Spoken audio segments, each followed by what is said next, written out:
morning wearing this KU Jayhawks tie. So appreciate the welcome.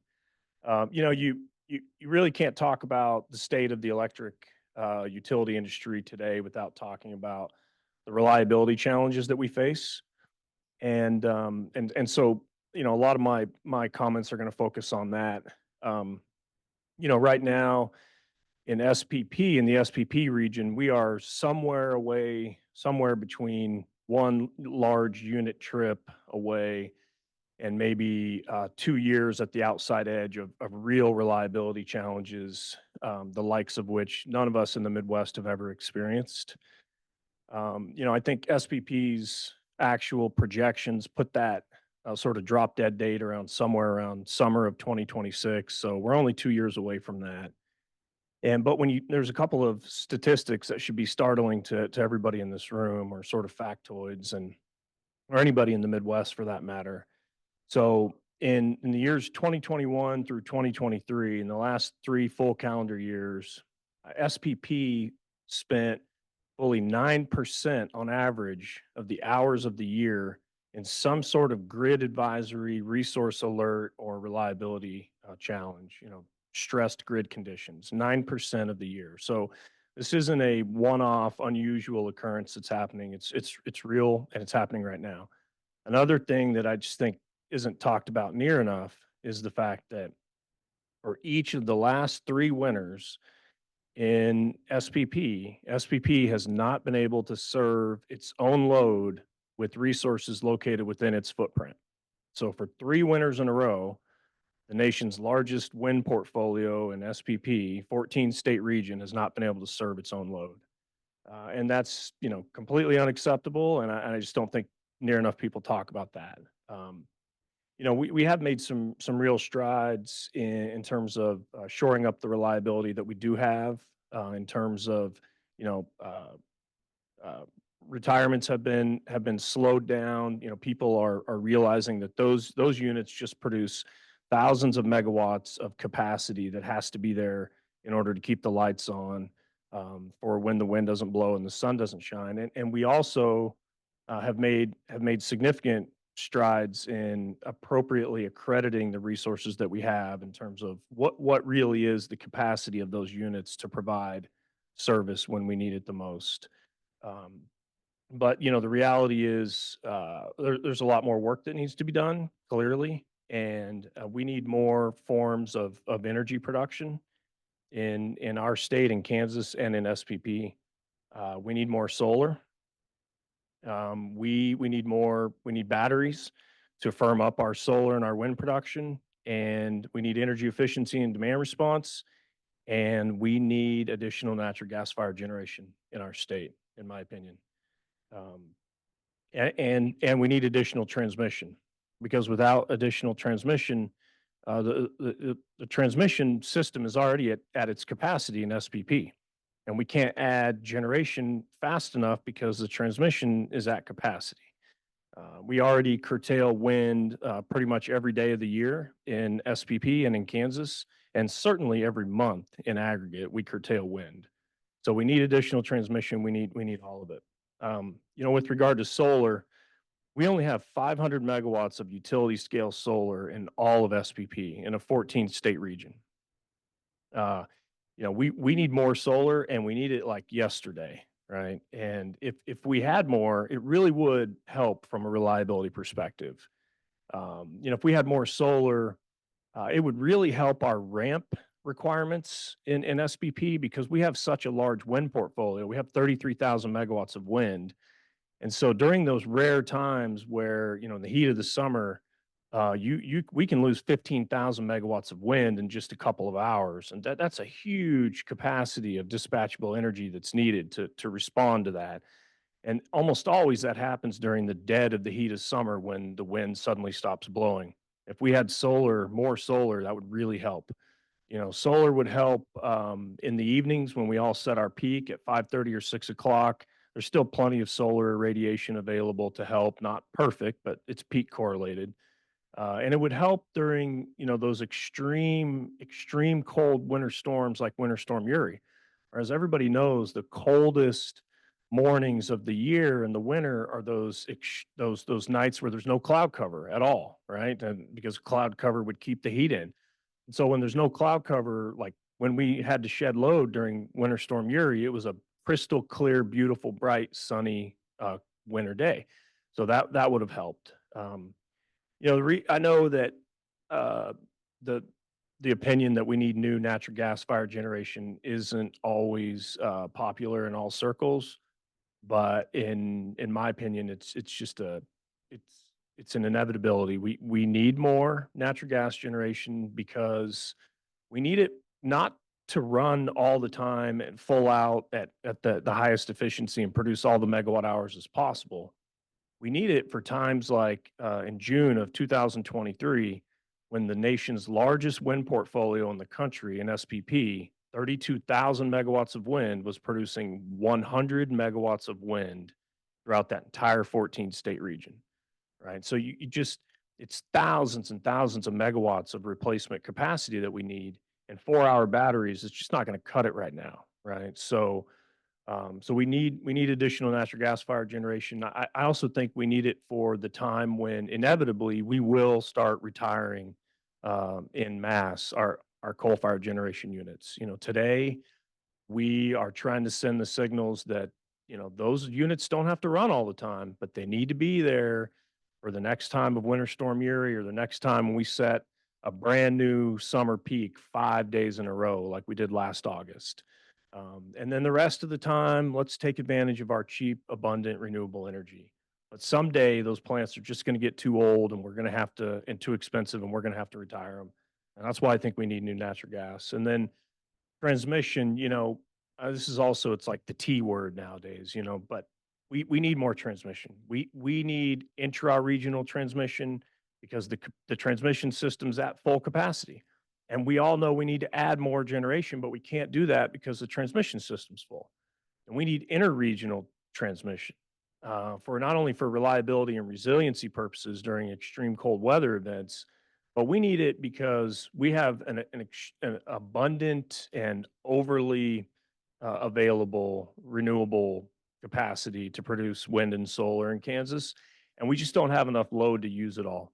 So, in my opinion, just like we build roads and bridges and barge terminals to have an export for our market for our wheat, I think we also need to have the ability to export our production, our renewable capacity to our neighbors, and then if we can, reverse the flow of those lines from a resiliency and a weather extreme weather perspective. So, and then of course, demand response and energy efficiency.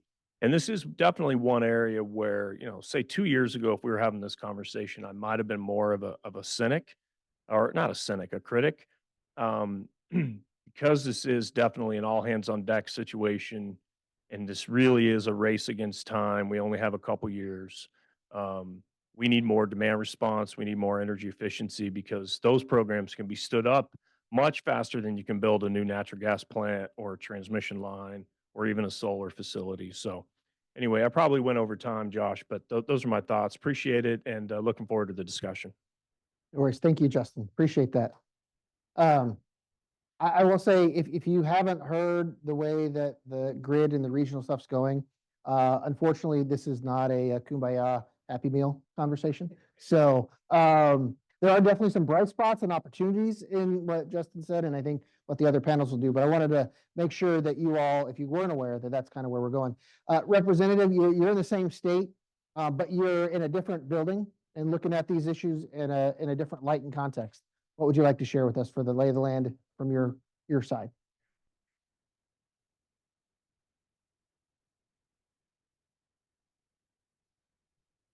Is that better? Yeah.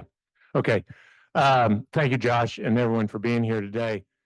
So my perspective is going to come from my professional career. I'm retired, but I'm a legislator for the past 8 years. But before that, I spent almost 38 years with the investor-owned utility in Kansas, the predecessor to Evergy, and started at their Wolf Creek nuclear plant.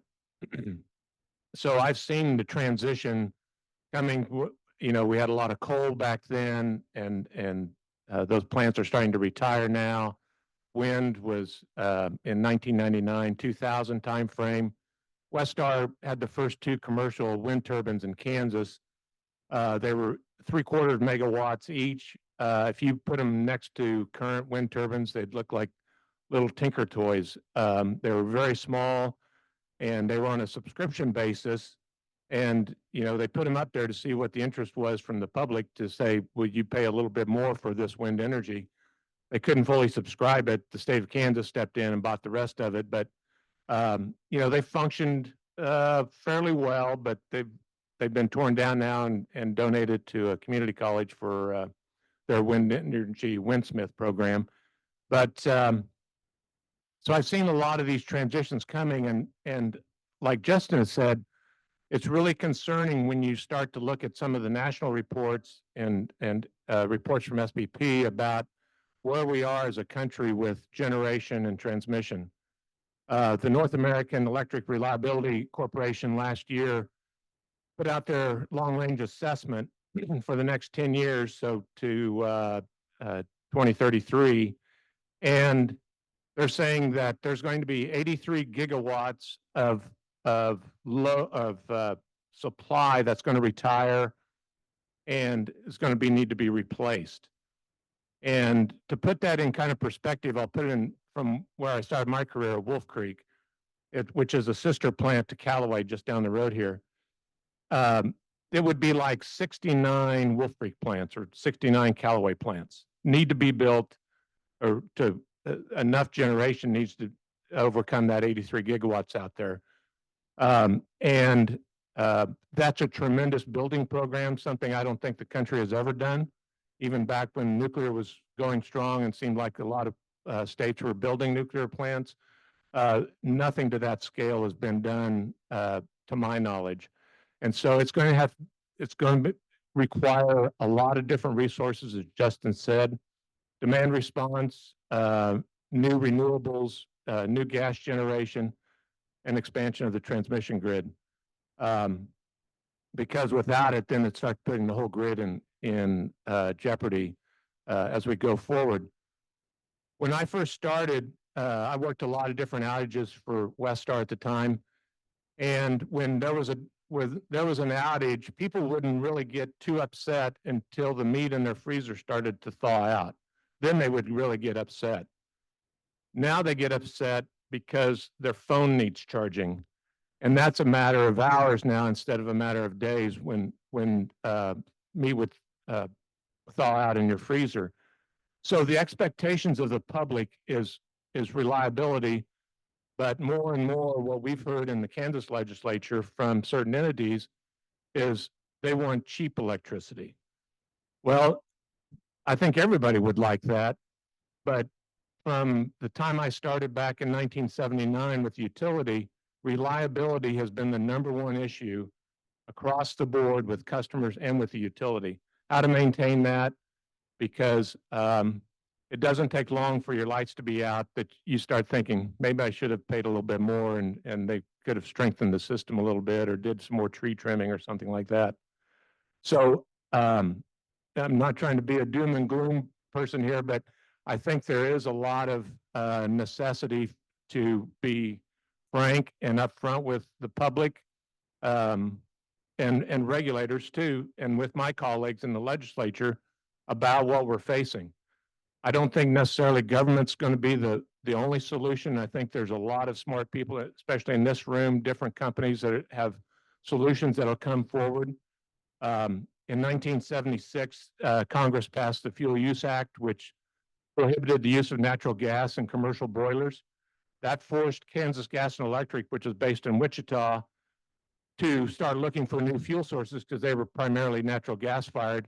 They invested in Wolf Creek and at Jeffrey Energy Center, which is a coal plant. A few years later, Congress said, well, I guess we do have enough natural gas, and so forget about it. You can burn natural gas again. By that time, KG&E had already invested in the plants, and because of the cost of Wolf Creek, it eventually drove them to merge with Kansas Power and Light. So sometimes government doesn't necessarily get it right on some of these issues, and I don't think we can necessarily rely on legislators like me to figure every solution.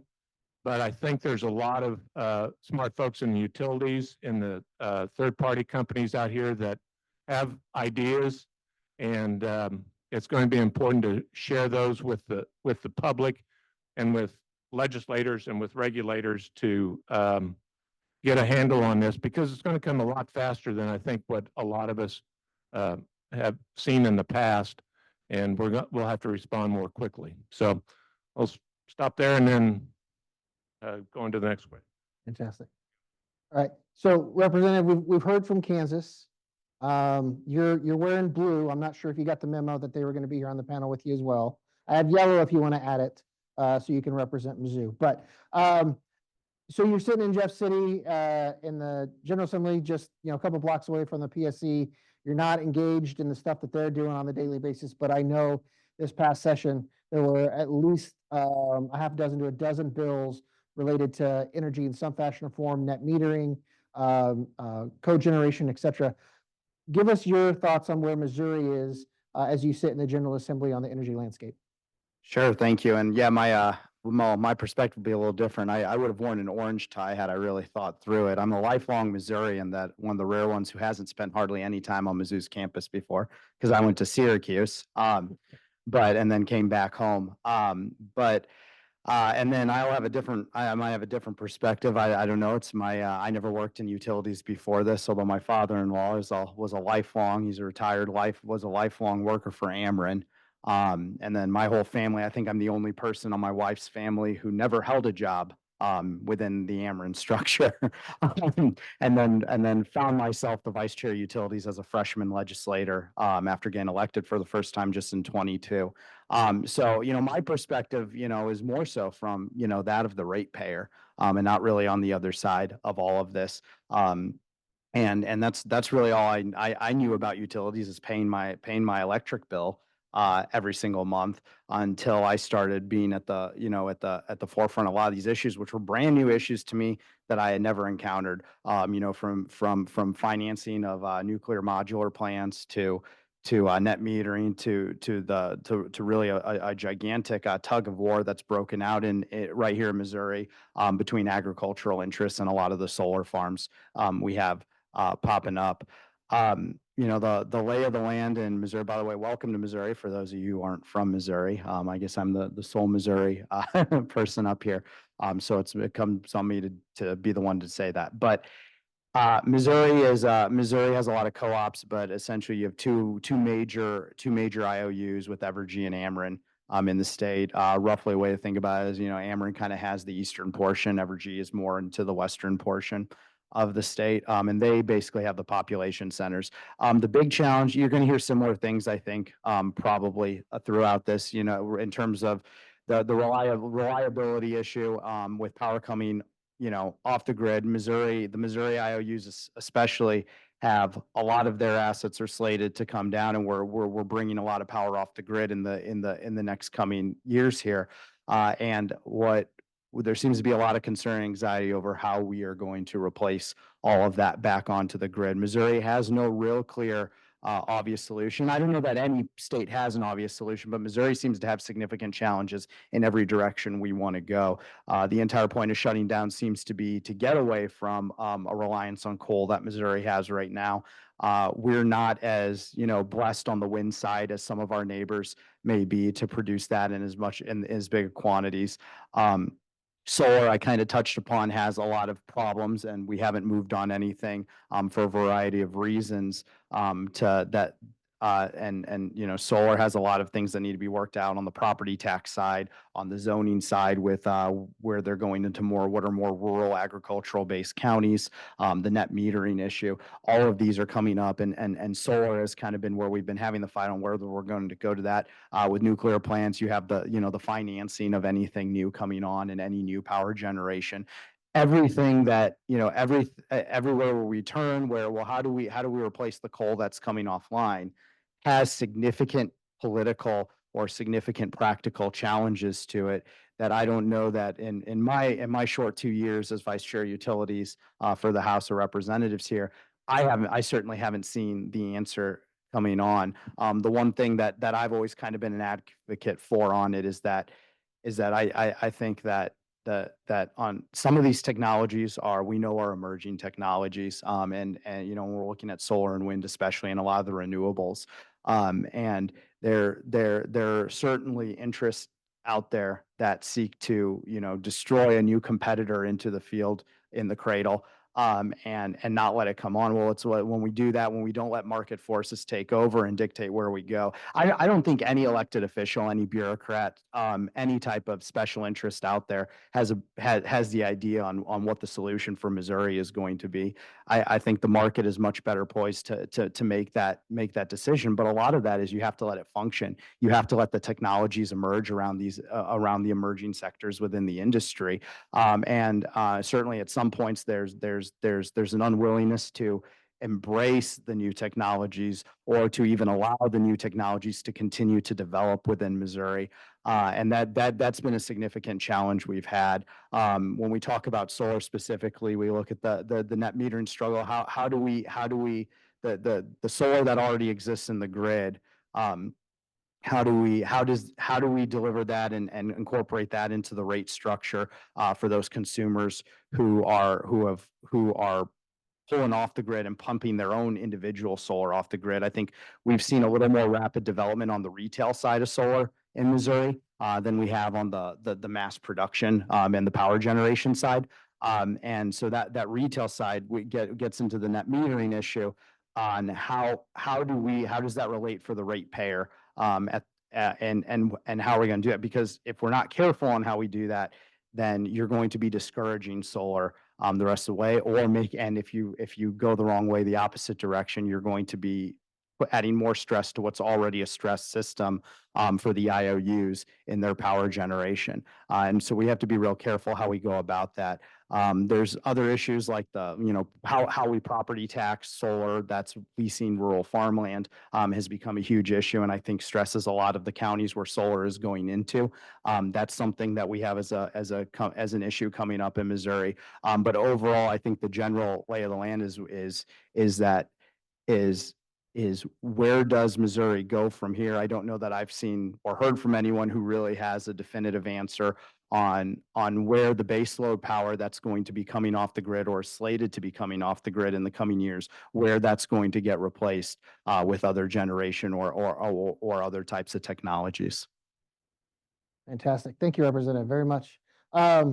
Commissioner, so we've heard from Kansas and Missouri. We move east. Illinois facing similar issues. What does the landscape look like for you there in Lincoln Land? Sure. Thanks, Josh. Great to be on the panel, and great to be back at one of your conferences. It's been a couple of years since I've been here. We're a little different than either Missouri or Kansas in that we're not a vertically integrated state, which means we don't control our own generation. We don't have integrated resource plans, for example, like the other states have, where you can go to your utilities and say, hey, we think we're going to need X and Y in the future, and then have them build it and be compensated for that. So we're a little different. We're a competitive state, and really the only one around here that in the Midwest that is. So we're kind of an outlier, but that forces us to do things a little bit differently. So what we end up having to do is incent the type of generation that we want. And that's what we've been doing as a state. 3 years ago, we passed the Climate and Equitable Jobs Act, or CEJA, that really does lay out our roadmap for how we think we're going to get there. Now, all the points that have been taken before me are totally valid in that we're not quite sure how we're going to get there, but CEJA gives us a roadmap of what we're supposed to do. But for us, that also meant that phasing out the coal and the gas-fired plants in Illinois. So we're in a different place, than what Justin, laid out for Kansas. We're doubling down on things like renewable energy, a lot more investment into renewable energy, and that's in rooftop solar, that's in community solar, and that's also in utility scale solar and wind, and a lot of investment in that, lots of projects. We have to review all the projects. They come through something called the Illinois Power Agency, but at the commission, we review those every time we have a meeting, and the number of projects every meeting, roughly every 2 weeks, the number of new projects coming online in the state that are going to get the tax credits that CEJA lays out for them, it's really pretty astounding. So we're really making a large dent in trying to get wind and solar into the state. We also subsidized our nuclear plants. We have the largest nuclear fleet in the country. Couple of them, when CEJA was being negotiated, looked like they were about ready to retire and go offline. We actually set up a framework with the company that owns the nuclear plants, which is now Constellation. At the time, it was Exelon. But Constellation, we have an agreement with them based on market prices. So to protect the ratepayer, the way Representative Keathley was talking about it, we've got it set up so that if the amount of revenue they get hits a certain amount, then anything above that, they actually rebate back to the customers. And if we need to make up that difference, if it's below that amount, then the ratepayers will make up that difference. In the first year, that resulted in Constellation paying back to ratepayers in Illinois $1.3 billion. So you see other states that just set up a subsidy for nuclear plants. We did it a little bit differently. So we needed to do that though, because if the coal and gas plants are going to be coming offline, you need all of those megawatts that Representative Schreiber talked about from the nuclear plants. And so we've been subsidizing that as well as renewable energy. We doubled our commitment to energy efficiency. We also have done something from a few years ago where we started paying the utility companies just for their costs in doing energy efficiency, not necessarily based on some kind of cost benefit analysis of whatever energy efficiency program they were doing, which meant they did the very safe things and very cost effective things. So we had wonderful lighting programs for energy efficiency and almost nothing else. So now we've changed that up so that it allows the utilities to be a little bit more innovative, think a little bit differently, and try to really make the commitment to energy efficiency even better. Part of the CEJA bill, we took a couple of the coal plants that were retiring, allowed the owners of those plants to come back, and if they put solar and or storage at those plants, there was credits that they could get for that they could then sell to help monetize that investment that they were making. And now we're also working through, and a lot of it is at the commission level, working through beneficial electrification, multi-year grid plans with the distribution utilities where they're designed to try to figure out how the distribution utilities can comply and make all of the provisions of CEJA work. And part of that means, it's not just a matter of natural resources or the resources that you need to build renewable energy. You also need a workforce to do it. And one of the things that CEJA does is that it really provides for training workers and also helping contractors that come from disadvantaged communities in the state to actually come and be some of the people who can work on renewable energy projects, or be the people who do EV charging installation and other things. And so there's a lot of that built in as well. So I obviously the only place where we would, as a state, where our policy is a little different than anything that was said is, obviously, we're not encouraging new gas generation. The way CEJA is set up, the gas plants and the coal plants all come offline and on a schedule. The ones that come offline, the latest, are the ones that are operating not in disadvantaged communities, not in, I keep using that term, but that's defined in the statute as an overlay of low income, bad health outcomes as a community, and bad environmental surroundings. And so it's kind of if you want to think of it as a Venn diagram with all of those kind of things on it, where that overlays are what are called disadvantaged communities, try to get workers, contractors from there, but also try to make sure that whatever gets shut down first are the plants that run the least clean and the plants that are in those disadvantaged communities. But now to do that, that's why there's the investment first in keeping the nuclear plants open, but also the major investment in renewable energy. They can stay open past 2045, the gas plants can, if they achieve both zero criteria pollutant nitrogen oxide, sulfur dioxide emissions, plus zero greenhouse gas emissions. There are a couple of technologies that actually think they can do that. They're actually opening up, one of them is opening up a gas plant in Illinois. And if they can't make it, they're going to have to make their money by 2045 because that's when the closure happens. I truly agree with what Justin was talking about in terms of transmission, more interregional transmission. We've been working a lot on that. And in fact, Chair French from the Kansas Commission and I are on a couple of different groups that have been working on the interregional transmission. Because what you see happen in some of those winter storm events that we were talking about was not that the lights went out everywhere, it's that power came from different places. In fact, SPP, we're in two different regional transmission organizations. We're in MISO, along with Ameren, Missouri, and then we're also in PJM, which goes out to the East Coast. So SPP's to our west, but there was one of the last winter storm, I think SPP was an importer in the morning and an exporter in the afternoon, or vice versa.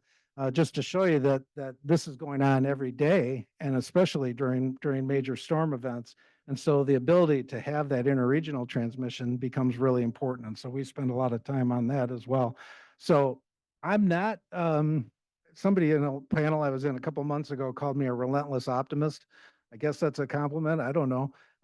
But I may not be as doom and gloom because I think that there are, we talk about the federal funding, we look at the other things that are out there. It's not that there's a lot of time and we don't have time to do one thing at a time, but there are the opportunities here to do the things that we need to do to make sure the lights stay on, and they do it at a rate that's not going to drive our customers either out of our area or into bankruptcy, or so that they're making decisions we don't want them to have to make. Thank you, Commissioner. Absolutely. So one other thing I wanted to add was that we didn't have a Missouri commissioner here, but just last week, Chairman Hahn spearheaded a day-long working group on the issues, honestly, that each and every one of our panelists have hit on, and that is the reliability. The presentations from SPP, MISO, CERC, I can't remember the one that covers the SPP side for the interreliability under NERC. Yes. So the reliability issues that Justin brought up for SPP, there's a lot of presentations there if you're interested to see that about what the future looks like. Both advances that the ISOs are going after as well as the commissions. So this is definitely something that we have in common. And I don't think you all would agree, right? It's not just the Midwest that is facing this. It is across the continent, right? The country.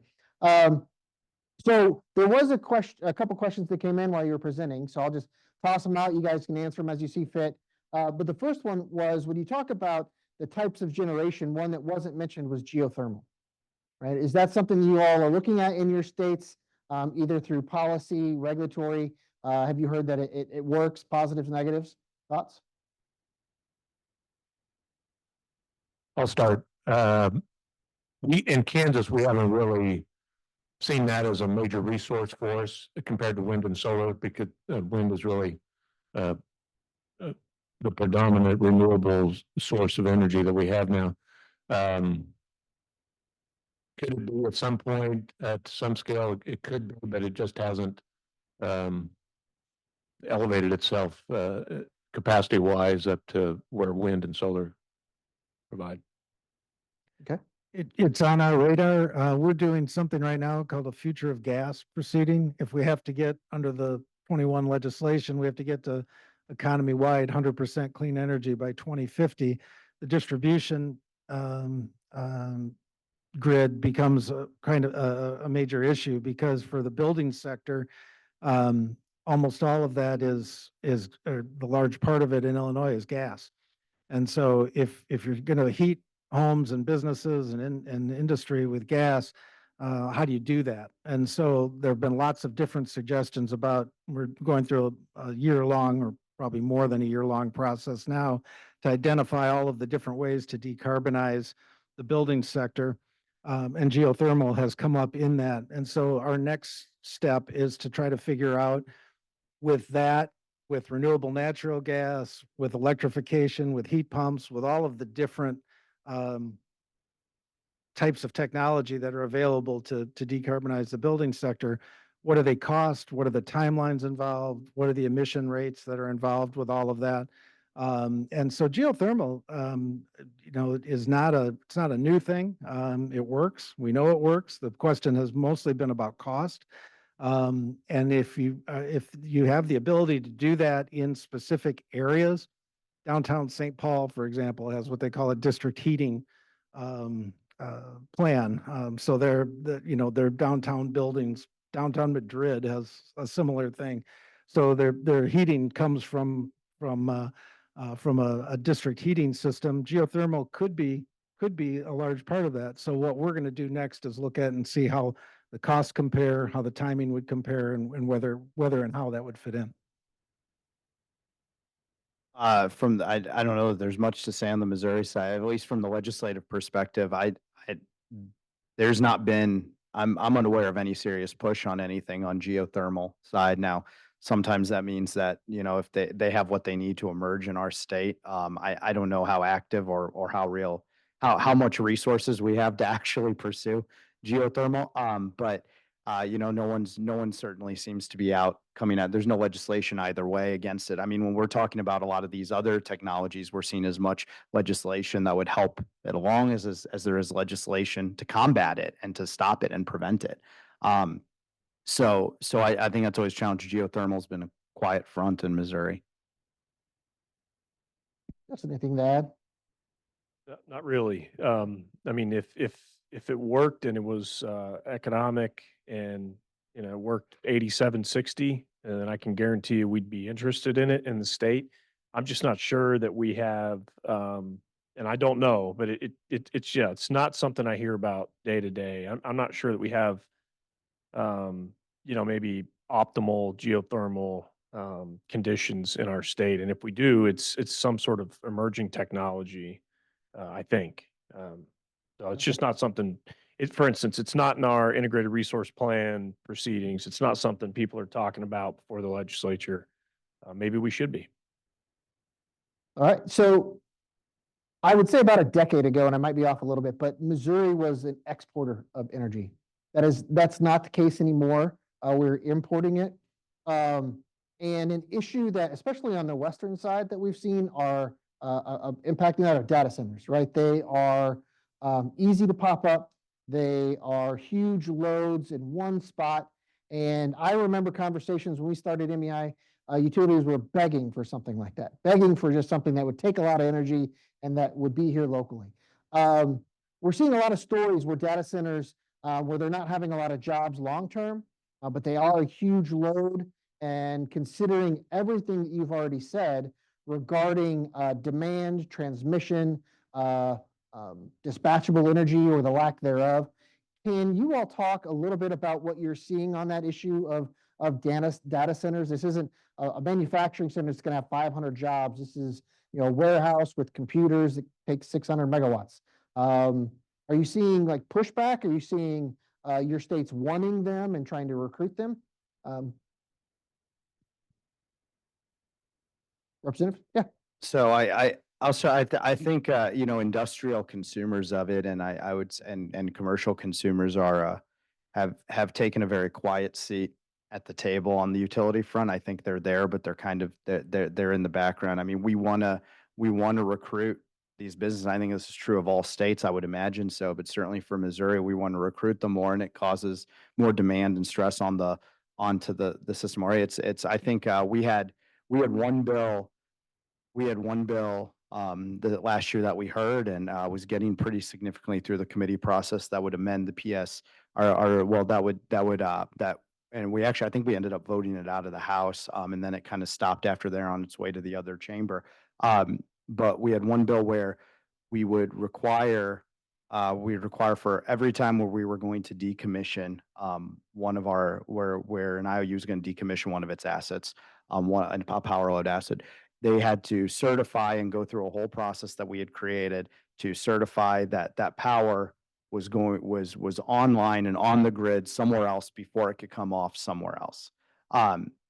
And in that process, I remember, I think it's me being new to it, asked the question like, well, is there ever a time where we want to take power if the demand doesn't meet it? And I was basically met, well, that'll be the first time ever in like human history that went from, which is probably, I think intuitively kind of where I knew, but I just making sure. And I think that's only going to scale up as we compete to bring more businesses and all. When I was on the city council before, I was on the state legislature. And we have while I was on the city council, they converted an auto museum in Chesterfield Valley to a Tesla dealership, and it's still right there. It's a Tesla dealership now, and you see, I mean, I think all over the country, you've seen a humongous growth in the market share of Tesla, how many Teslas we see on the road. But in my community, in my district in particular, in Chesterfield, Missouri, it's just taken off, and I imagine that's to be expected when you put a Tesla dealership in the middle of a neighborhood. The entire neighborhood is going to start driving Teslas. I remember as a council member having a meeting with an Ameren representative and saying, what happens if every car in Chesterfield goes to a Tesla in their garage and they're plugging in every single night? Are we where, we can accept that load? And the answer was absolutely not. That would be a humongous shock to the system. And I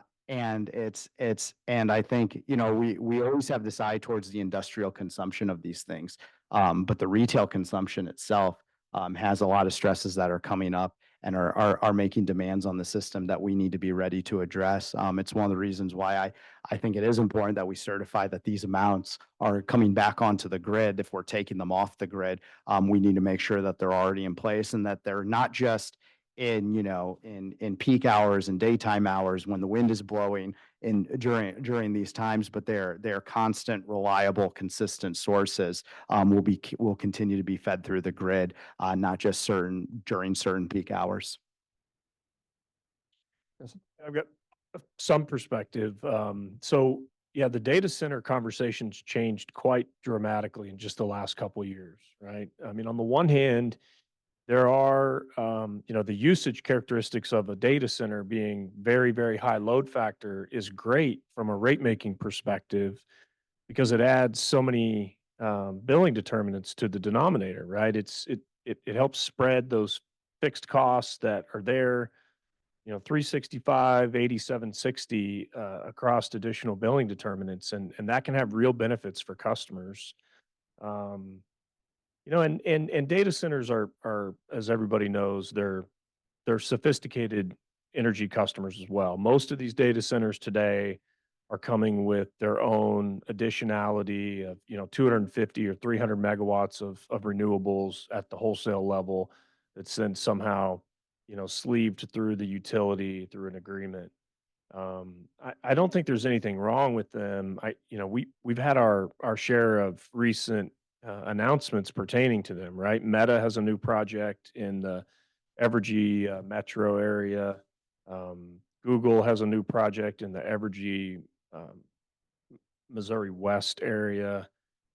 And then we have the Panasonic plant in Evergy, Kansas Central, which obviously is a different type of a project. But I think the next time a data center comes or a utility comes to the KCC to say, hey, we have a new 1,000 megawatt or 500 megawatt data center. Aren't you excited and happy? The first question I'm going to ask is, well, what is their level? What's their interest in being interruptible if we have to have that interruption, in the middle of February or in August? Because I just think that, we're to the point where we just can't afford not to ask that question anymore. And I know there are some important things being done, some really innovative things being done. I know Google has been outspoken about the fact that they actually do have the capacity to be pretty flexible on their load. They can drop down a pretty significant portion of their load at different times. But I think that's the reality that we're in, and that's the unfortunate reality too, because from an economic development perspective or adding beneficial load to the system, nobody wants to be in that situation, right? I think that's why we have such an interest in shoring up the resources and the reliability that we do have, because we don't want to be in a situation where we're having to turn away customers that are potentially going to be able to, to help take some of the pressure off of our low income community, for instance. If we can we can reduce rates and make this whole energy transition more affordable by using electricity at high load factors efficiently throughout the year, we should be wanting to do that. But unfortunately, we're just very, very tight in the foreseeable future with capacity. And I'll just add from a little different perspective. I agree with Justin and Ben. They'd be nice to have on the system for other customers, but I think the struggle with some of the utilities is, as well as on the supply chain side, is supplying the larger transformers to feed those large data centers. What I've been told is still kind of restricted. So, and there's a lot of building going on, whether it's battery plants across the country or data centers elsewhere, but there's now a large demand for these larger transformers, which means the time frame when they might be available for an area where I'm at in Kansas is going to be a few years out before something can come in. I think that's going to be kind of a stumbling block, at least for a while, here in the central part of the United States. I think on the You're East talking Coast. about the manufacturing of those transformers, right? Right. Yeah. The supply of them. And they've been in, some of the transformers have been in short supply for a few years now because of COVID and so forth. But, I think that plays into the whole role of where they're going to get located. They have to have capacity and also the equipment to actually serve them. Good point. Yeah. Data centers is for energy. In the energy world, it's the new drinking game. So if you're ever at a conference, every time data centers comes up, you can take a drink. You won't last long. At least I won't last long. So it's not just data centers. Everybody said it's all of the extra load. So it's reshoring of manufacturing. It's building the battery plants. It's doing the EVs. There's a lot of new load coming on. Data centers, and I'll just give you a different point, a different part of the discussion. So first of all, mayors love data centers because they're wonderful property tax suppliers, and they don't have any permanent jobs to speak of. So there are no kids in the schools or no people to provide services for. So I used to be a mayor. Mayors love data centers. But the issue that we're facing now, and it's goes along with what everyone else has said, is this idea, because we have nuclear plants, a lot of the data centers are from places like Google or Meta, or the places that are really interested in having clean energy attached to their data center. And so what they want to do is co-locate with some kind of clean energy. And in Illinois, that means co-location with nuclear plants, or in Pennsylvania, or the places that have a lot of nuclear capacity, and to locate behind the meter, which means that all of the money that's being paid out for transmission and some of the other services for people who interconnect to the grid on the front end are not being paid. And so there are good arguments for doing co-location on the backside, less line loss, better efficiency in doing that. It's another reason that the nuclear plants may be able to stay open longer, which helps with all the discussion that we've had. But it's a subject that, but if you're in a state like mine, which is interested in having 100% clean energy by a date certain, and there are a lot of states like that, and there are a lot of utilities that have those goals, even in states that don't have it. This now becomes a little bit more problematic if somebody's taking 1,000 megawatts off the load on the front end, and that's not able to be offered into the markets for sale anymore. So there's a lot of issues floating around with this, but most states, my state, others, are welcoming the new development. They're welcoming it because the communities like it, because it's helpful for other pieces of the clean energy business, all of the things that data centers support. One thing that I think we ought to really pay attention to is looking at where there may be double counting in this. So if you see the projections of how much data centers are out there right now, that's pretty staggering, the amount of new load that's going to be coming on. But it's interesting because we were kind of thinking this and talking amongst ourselves that, well, we don't really get an insight because these are under non-disclosure agreements usually when they're coming under development. So I may be Google and I may be negotiating with Ameren, Missouri, but I also may be negotiating with Ameren, Illinois, and it shows up in both of their forecasts for load. And so when they asked somebody at Google about this on a panel at the last utility regulators conference, she said, "Oh yeah, there might very well be double counting." We're like, okay, that was the quiet part out loud. So I think we need to have some kind of better way. We're not going to be able to break the NDAs, but some kind of better way to understand exactly what that load might be going forward, because I'm not sure we've got a tremendous handle on it right now. That makes sense. So I feel that as we started off, we were kind of negative with what's coming down the pipeline and maybe not seeing the silver lining. So what I challenge you all now is give me your best success related to renewables over the last couple years. If you look at your state and you think renewables, what is like the flag that you want to post down and say this demonstrates a positive movement forward, positive collaboration, positive development, whatever you see fit. Give us something positive around renewables that's happened in your state. Okay, I'll kick it off. I I think that renewables have a tremendous track record of success in Kansas and within the SPP region, right? So Kansas consistently shows up in top five um, lists or rankings in terms of the largest percentage of renewables per customer per capita or as a proportion of our energy production. So it's and I mean we're probably number three right now, I'd say, in the country um, in terms of as a proportion of total energy production.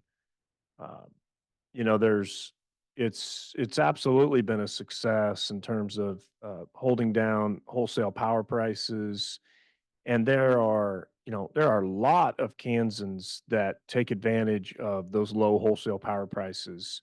You know, entities, investor-owned utilities, cooperatives, municipals, um, anybody that can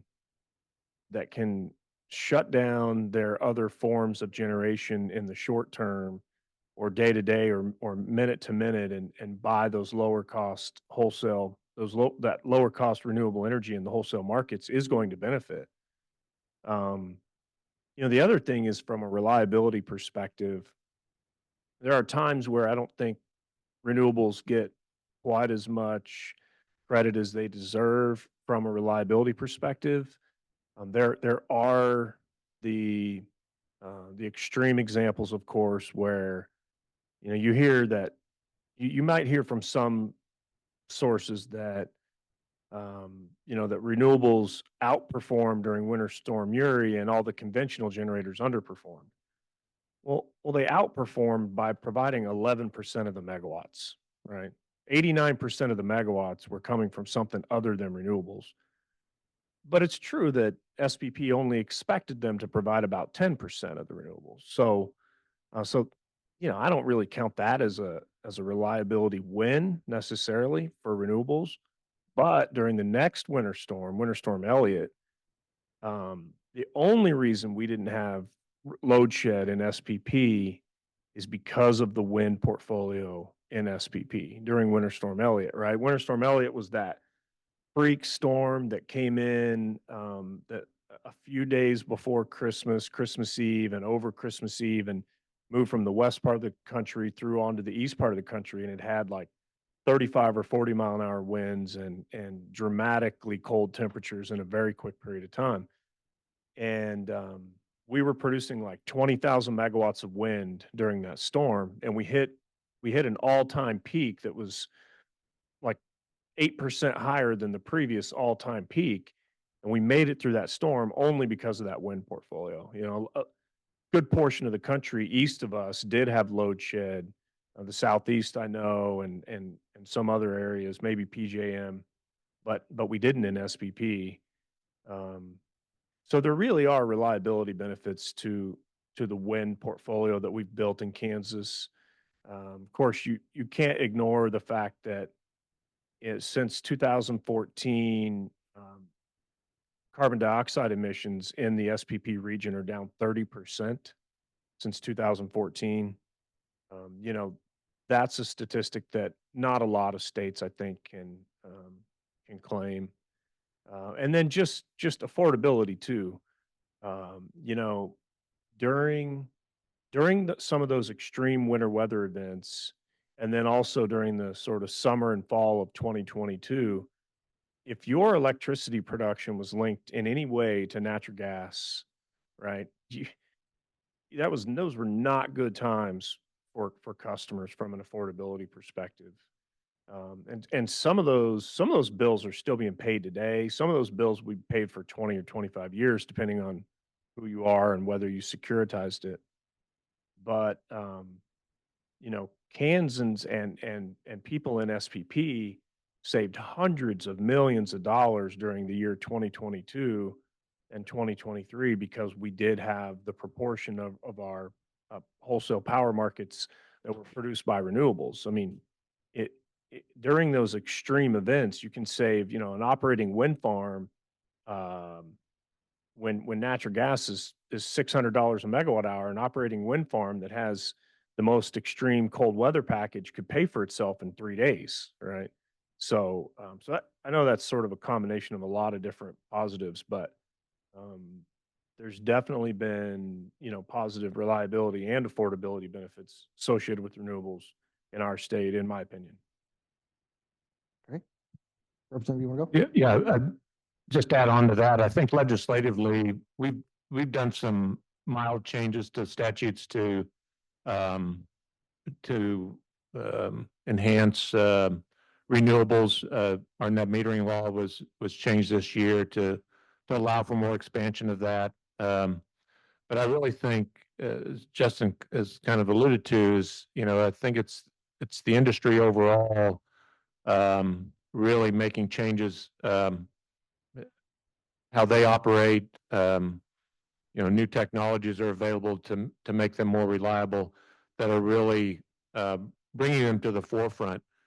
In Kansas, as you mentioned, you know, we're easily within the top 5 in the country on wind production. And a lot of times the legislators that come in, the new ones that come in, haven't been around it before, and having that resource available in the state that's, you know, basically throughout the state, they get to learn more about that. And I think there's more interest then that's generated on how we incorporate this, you know, more effectively, more efficiently into the grid overall, which, you know, is going to be good for us all in the long run. So I don't have anything, you know, really earth shattering from a legislative standpoint, but it's something that's always there in front of our mind. We have an active, you know, advocacy groups out there that on renewables, and that's a good thing to educate a lot of our new legislators. You'd be hard pressed in Missouri to find something I could point to as a legislative victory for renewables. I think the victories largely for renewables in Missouri are determined by, you know, whether we stop the bill aimed at, you know, taking a big chunk out of the market share for our current renewable technology from coming to fruition or not. But we have had successes there. I think overall, to me, it's I don't think success will be driven by the government in this field or by the legislature in this field. It's going to have to be industry and market successes. I think the market continues to allow renewables to march on. I mean, they're grabbing a larger market share every single year, both from you know, both from a small retail perspective in the case of solar, but also they're becoming a bigger share little by little of the overall giant payload of the power generation model. I think that'll continue to happen. I think it'll be a challenge year after year in the legislature to make sure that we continue to allow the technologies to develop. But and I think it's going to be a check back and see next year if we're still in the same place, particularly when we have a new legislature and new statewide officers and everything turning over in Missouri next January. It's a wait and see, and we'll see. But so far, so good. I think renewables renewables are expanding. I don't know if they're expanding at the rate that some other states are that they want to see. But I also think that when you allow the market to make a decision and you have technologies that the jury is still very much out on what is its place in the overall bigger picture of where do we get our electricity from, how reliable is the technology, how quickly can it develop compared to its competing technologies and systems. To me, I think that's an appropriate place. Again, I don't think that any of us here or anyone out of here has the answers, but I think we'll get those answers, and it will become clear as we go down whether, wind, solar, geothermal. I think these things will be clarified based on the rate at which the technology increases, and how quickly and rapidly it's adapted, and what's more consumable for people and what they prefer. And I think, and sometimes the retail market is just as valuable in providing some of those breakthroughs, particularly in, battery technology in the case of solar. And I think those are important places to see develop, not just, what are the IOUs adopting? What can we do at a mass delivery level? I think the retail market being robust and the smaller individual, even at a residential level, I think seeing growth in those industries as well points to success in the overall greater technological advancement that we need to see for any of these to become an answer to where are we going to actually replace what's coming off the grid with new technology going forward. Real quickly, solar is going crazy for us. I've already mentioned that. That's in large part because we've been subsidizing it and putting a lot of incentives toward it. The federal money, there's a large chunk coming to Illinois. A lot of that's going to go into renewables, and at the household level, as well as energy efficiency and some other things that will help. The one thing I would point out that's interesting is that in Illinois, the amount of renewables that are in the queue right now, in either PJM or MISO, is bigger than the peak load in Illinois in last year. Now, it's not all going to get built. And as we were talking about, there's a rating system for how much you can count toward the capacity, and solar doesn't count the same way that gas counts or that coal counts. But there's a lot of renewables that are in the queue in Illinois, and that's true in other states as well. I don't know the numbers for SPP, but in both MISO and in PJM, across their entire footprint, there's more renewable energy in their queue than their peak loads. So a lot of this has to do with interconnection and how things get from being a project to actually getting connected to the grid. And there are a lot of issues there that we could spend time talking about. But I think that's a positive sign that there's that much out there. Conversely, to the points we were talking about earlier, there's almost no natural gas in the coal and zero coal in the queue. There's almost no natural gas, at least in MISO and PJM, and no coal. So we're going to have to figure out either how to get more renewables on, or even if you're going to build more gas, how to get that through the queue, which is notoriously slow. So there's some issues there. Just real quick, I mean, I honestly wish I did not know this number, but I do. There's 84.5 gigawatts of capacity in the interconnection queue within SPP as of last Friday, right? And our peak load in SPP in the summer is right at 56 gigawatts. There's only 7.5 or 7.7 gigawatts of thermal generation capacity in the queue. And it's all, of course, new high efficiency natural gas, either simple cycle turbines or combined cycle, hydrogen capable new natural gas. Of course, the hydrogen capability is, probably 10 years down the road, and it's 30% blending and all of that. But that's up from, maybe 500 megawatts of thermal capacity in the queue a year ago. So there is some, and it's in a lot of companies' IRPs. If it's not in the queue yet, right, there is more coming. But to your point, everything else, all the other 75 gigawatts is, you know, some combination of batteries, solar, and wind. Um, so, yeah, a lot of stuff in the queue. Absolutely. Are there any questions from I have other questions that we can go with, but I want to give the audience an opportunity. Yes, we got one here and then one there. I'm gonna give you this to speak from. Thanks, guys, for the interesting conversation. Former state senator, so I appreciate all the work you guys put in. In Iowa, there's some talk about a statewide siting matrix. Is there any discussion in your states on those lines for the renewables? So, in Kansas, there is not any discussion about that, at least at the levels of government that it would need to occur, that it would need to happen for that to actually happen, right? I would say that would definitely be viewed as the third rail in our state.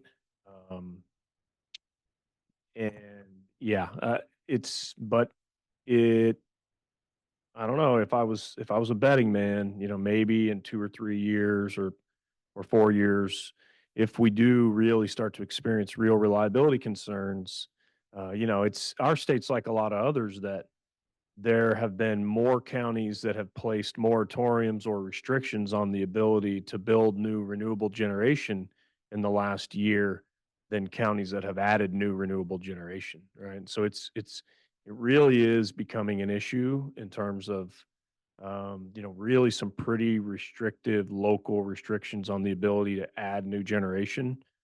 But I just think that would be very untenable politically to do that, and I just don't see that happening anytime soon. So we certainly aren't going to ask for that authority. I guarantee you that. So Um, yeah, I think the short answer is no for Missouri. I'm unaware of it if there is any push. We haven't seen it coming through committee. I think that the idea that I I I don't know that there's any real push. I'm sure there's something floating around there somewhere, but I don't think there's anything with real political will behind it. We have a bill. We have a siting bill that passed 2 years ago now, year and a half ago. Um, there was a long negotiation for it during the CEJA process, and then that fell apart at the last minute. And the renewable developers were not happy with that and went on their own and passed their own bill and got it done. And what it does is it says, so there can't be a moratorium because as a county, you can't set restrictions that are any more than X. We'll just say for either wind or solar, and they're different for both of them. Because what would happen is counties would say, we love renewables, but they have to meet these restrictions, which basically meant nobody would develop a property with those restrictions on them. So they had a de facto moratorium. So that can't happen now. So counties have to pass an ordinance that has at least the minimum standards in there, that the state, they can be less restrictive, but they can't be more restrictive. So that happened for us, and that's made a change. Counties, some counties have fought it and unsuccessfully so far. And most counties have said, we hate this, but we have to do it because it's the state law. And so they're doing that. From a commission standpoint, we also just put out something called the Renewable Energy Access Plan. And the idea behind the REAP, and you can find this on our website, the ICC. The idea behind the REAP is to say, okay, we're going to need a lot more renewables if we're going to hit our 100% clean energy goals. And we're going to need a lot more transmission, both in state and some of the interregional and things we've been talking about. Where are places where that makes the most sense to go from just a planning standpoint? Not exactly, not, down this guy's driveway or anything, not that specific, but where are the areas where that makes the most sense especially from a transmission standpoint to connect a different load that's out there? Where are we seeing the most load develop on the renewable side? Therefore, where should the transmission go? Those kinds of things. So if you want to take a look at the REAP, that's the goal behind that as well. And they didn't, siting still left locally. They didn't give it to us, like that's happened in some states where they've given it to the commission to do. They didn't do that, I'll say, to us. They didn't give us that responsibility, but it's still done at the local level. They just have to, it can only be so restrictive. Right. Can you all hear me? Okay. Thank you all for the wonderful discussion. It's been great. My question is about demand response. So I'm a policy advocate here in Missouri, and I've seen demand response aggregators compete for a bid from a utility against your traditional thermal generators and renewables, and be viewed with skepticism, I would say. And so I know that FERC order number 2222 is supposed to facilitate demand response participation in the market, but I'm curious what you all think the role of state legislators and state regulators is in also encouraging utilities to pursue demand response at scale, such as an aggregator could help facilitate. Real quick, so we have not opted out of wholesale demand response aggregation in Kansas, like I think every other state in SPP has, or close. I think there's maybe some real limited participation in Oklahoma, and I know that in Missouri it's maybe a dynamic situation and being reevaluated. And I haven't heard about it in the last, say, probably 6 months, but Voltus is active and has an active presence in Kansas. They are signing up customers and competing. They're participating in the ancillary services markets primarily because of the short-term nature of those services. They sign up a lot of targets and community colleges and stuff because the time period over which Voltus needs to take control of their equipment is so short that customers oftentimes don't even recognize that it's happening. I certainly think they have a place to play. They're a part of the tool in the toolbox. They have a role to play, and what we did recently, and it was last year in Kansas, is we had a docket where basically Voltus and our primary utility in the state, Evergy, our primary investor-owned utility, got together and worked out information sharing and collaboration and upfront participation so that everything wasn't so reactive and it wasn't, all of the cost and burden was placed on the investor-owned utility, which of course recovers their costs from customers. And so I think it's working pretty well so far. They don't have a huge market share, but they are participating in the market. The other thing that we have to sort of compete with is there is a statute in Kansas called KIA. It's the corollary to your guys' MIA.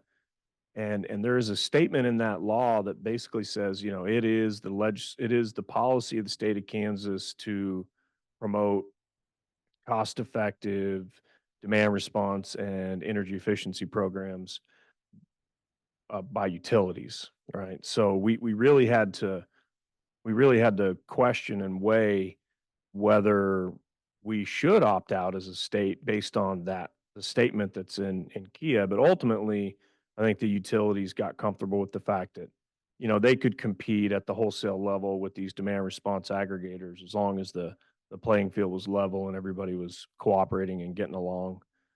So we'll see, right? The jury's still out. That was just a year ago. We'll see how much more participation we see from third parties, but it's coming, obviously. For quarter 22, it's a ways out, but it's coming as well.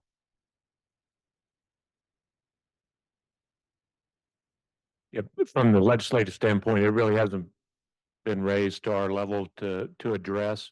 I don't know, just offhand, I don't know that there'd be a lot of resistance to, allowing the third-party aggregators to get in and compete. But it just hasn't been an issue that's been brought forward to us yet. I don't know where the, where it is through all states, or throughout Missouri, whereas it's, for me, it's harder to keep tabs on we have a robust co-op, system set up through a lot of the state. And I don't know if there's more, from a legislative perspective, I don't think we see a whole lot happening, regarding it, at least not right now, in the last couple of years that I've been there, that's come up on it.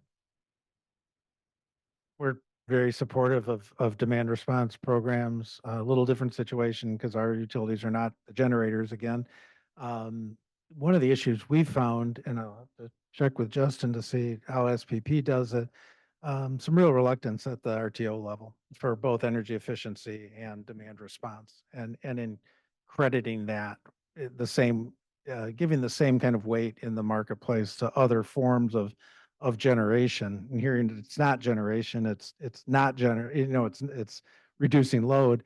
But we've had the same issue with EE, and recently just saw a major reduction in PJM in terms of how they want to compensate EE, based on a couple of bad actors that were there, and the market monitor for PJM doesn't think EE should be able to compete in the marketplace at all. And so that's a huge issue for us going forward because of for us as our state policy, but also just the logic of it in terms of load reduction, as opposed to, as a, seems to be, to me, to be the best way to try to take a piece of the reliability issues off. So from both the demand response and an EE side, a lot of our efforts are focused at the RTO level.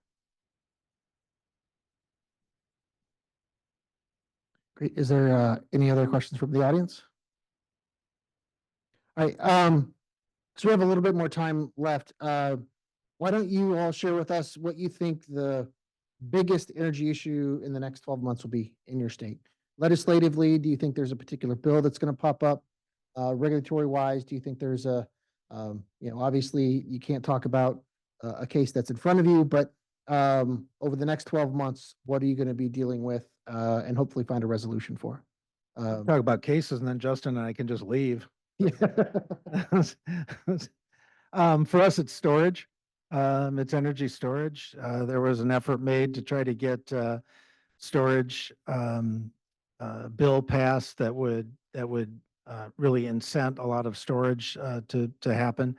Didn't pass before. The legislature took that and several other energy measures like offshore wind and some other things and put them into a bill where they studied each of those issues.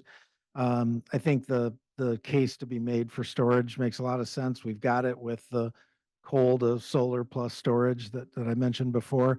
But I think that for us, that's going to be a major issue going forward, because it makes so much sense as a complementary measure to everything else that we're doing. Plus, the ability to look at some of the new technologies for storage. I mean, the point was made earlier, absolutely correctly, that 4-hour batteries don't get you that much. But if you look at something like what Form Energy is doing on their pilot in Minnesota, where they're looking at not the lithium ion batteries, but something very, very different from that, the iron air. I'll need an engineer to explain it to me and everybody else probably, but it's a much longer duration storage. And that's the kind of thing that could really fundamentally change what we're all looking at. So I think you'll see that in Illinois. I don't know if it'll pass, but I think it'll be up in the legislature this year. I think a lot of our issues remain kind of deadlocked, and I don't know that November and the elections going forward will really, despite how much turnover there'll be, will really change a lot of the deadlocks on a lot of the energy electricity issues. The couple issues that I think come to mind that I would think you'll see a lot more movement, particularly in just like on just a 12-month scale, like within the next year, I would think would probably be transmission lines issues. Things right of first refusal, co-location. Those are bigger issues that I think there's a bigger chance of us breaking a log jam on, and potentially a bigger push on some of those issues, particularly with co-location. I think there's a little more will. The problem is that's kind of been tied more into the right of first refusal issue in Missouri. which is kind of left. I think there's more willingness to move on some of these transmission lines issues, but not as much willingness if it has to get wrapped in and packaged with a right of first refusal for the IOUs. So I think as long as if they stay away from that, and if there's the, kind of the right movement in the legislature, it's possible you could see more policy regarding transmission lines. I don't know that anything else really is going to change in just the next 12 months. I think we're looking at long-term issues for a lot of the other stuff we've discussed about. And I think Missouri is, we always, the joke around the legislature is, Missouri's the show me state. We require other states, and all our neighbors have to do it first. And how how's it going in Kansas, whatever they did? How's it going in Iowa? How's it going in Oklahoma? And we tend to care not as much about whatever Illinois is doing. And But I think I don't know that mindset in the Missouri legislature and the General Assembly is going to break over the next 12 months, particularly on utilities. I think it's we'll wait and see. I think we'll have a continuing discussion next session. Over the past couple of years, we've had some industrial advocates come in wanting, rate reductions or some rate controls on electric rates. And to me, it kind of harkens back to the mid-90s when customer choice was coming around, deregulation. Enron of course, was big at that point. Kansas studied it for a couple of years and decided legislatively not to deregulate. But I think we're still going to have that conversation with them. Because it's primarily the industrials that are pushing for some kind of rate reduction, and not so much residential and commercial. Not that they're not interested in their rates, but just for the industrial side, it's a bigger issue for them. I think ROFR, right of first refusal on transmission siting and ownership is going to play a role. It's kind of been kicked around in the past, but it might be coming to that time when we see a bill on that again. Beyond that, I think it's more looking at if there are certain incentives to get certain generation sources, a leg up in the state.